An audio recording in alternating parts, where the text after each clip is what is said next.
Hello guys, તમારો આજનો video છે સ્કિન ટાઈપ ઉપર, સ્કિન વિશે નોલેજ ઉપર। તો આપણી સ્કિન 5 પ્રકારની હોય છે: ઓઇલી, ડ્રાય, નોર્મલ, કોમ્બિનેશન અને સેન્સિટિવ। તો સ્કિનનો પ્રકાર કેવી રીતે આપણને ખબર પડે? તો સિબમથી। જે સિબમ છે એ આપણી બોડીમાંથી નેચરલી રિલીઝ થાય છે અને કોઈમાં ખૂબ વધારે હોય, કોઈમાં નોર્મલ હોય, કોઈમાં ખૂબ જ ઓછું હોય। તો સિબમની મદદથી આપણે સ્કિન ડિફાઇન કરી શકીએ છીએ। તો ફર્સ્ટ ટાઈપ છે આપણો ઓઇલી સ્કિન। તો ઓઇલી સ્કિનમાં સિબમ ખૂબ વધારે હોય છે, એટલે એની સ્કિન શાઇની અથવા તો ઓઇલી હોય છે। એનો ફાયદો એ છે કે વ્રિંકલ્સ ખૂબ લેટ આવશે અથવા તો ઓછા આવે, અને નુકસાન એ છે કે એકને અને પોર્સ વધુ થાય છે। એવી જ રીતે બીજું છે ડ્રાય સ્કિન। સિબમ બેલેન્સ અથવા ઓછું હોય છે, skin rough, flaky, feel tight, એટલે કે આપણને ટાઇટ ખેંચાયેલી સ્કિન જેવું લાગે।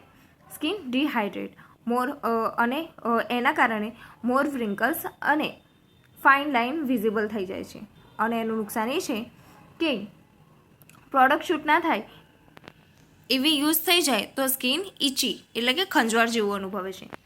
ત્રીજો સ્કિનનો ટાઈમ છે કોમ્બિનેશન સ્કિન, એટલે કે ફોરહેડ, નોઝ અને ચીન એટલું આપણને ઓઇલી લાગશે અને આપણા ચીક છે એ ડ્રાય લાગશે। આવી સ્કિનને કહેવાય કોમ્બિનેશન સ્કિન। ઓઇલી અને ડ્રાય સ્કિનના કોમ્બિનેશનવાળી સ્કિન હોય, એટલે કે એમાં કોઈ વાર આપણને ડ્રાયનેસ લાગશે અને કોઈ વાર આપણને, એટલે કે ગરમીમાં આપણને ઓઇલી સ્કિન લાગશે અને ઠંડીમાં ડ્રાય સ્કિન લાગશે। એના પછી છે નોર્મલ સ્કિન। તો એના ઉપર બધું બેલેન્સ, એટલે કે પરફેક્ટ સ્કિન હોય એમની સ્કિનમાં ના વધારે ઓઇલ હોય, ના ડ્રાય ફીલ થાય। એનો ફાયદો એ છે કે એને સ્કિનના પ્રોબ્લેમ્સ ઓછા હોય, જેમ કે એકને, વ્રિંકલ્સ, સ્મોલ પોર્સ, એમના સ્મોલ પોર્સ હોય છે। અને પાંચમો પ્રકાર છે આપણી સ્કિનનો સેન્સિટિવ સ્કિન, ઇચી રેડનેસવાળી સ્કિન।